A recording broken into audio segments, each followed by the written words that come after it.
All right, this is Steve again coming to you. Today we're going to learn something new. We'll learn a few things like the time. I plan to learn the time today. And tout ça kufunda ça, bon, period, mais ça, how we say these things in English and how things can be done, can be presented in Kiluba. Here we're talking about Mwaka umo, which is 1 year. Fortunately, I don't really have a board. Who would have learned?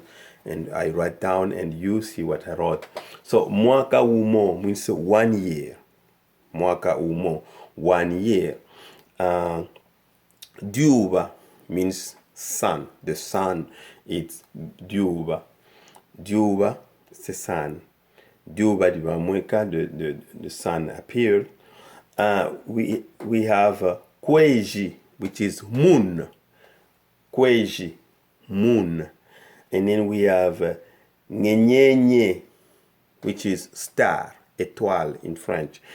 Nyenyenye, star. Nyenyenye, it's star. And then I also added Yenga Umo, 1 week. Yenga Umo, 1 week. Yenga Umo, 1 week. In Kiluba, it's really kind of an inverse comparing to English. Difuku means day. Difuku means day.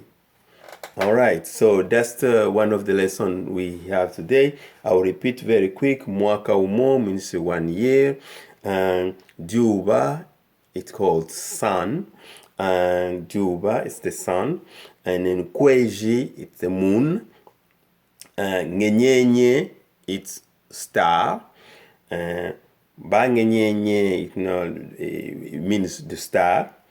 And Yenga umo means 1 week, and Difuku dimo means 1 day. Difuku means day. Difuku dimo means 1 day. So that was the lesson on the time. We'll continue on the time.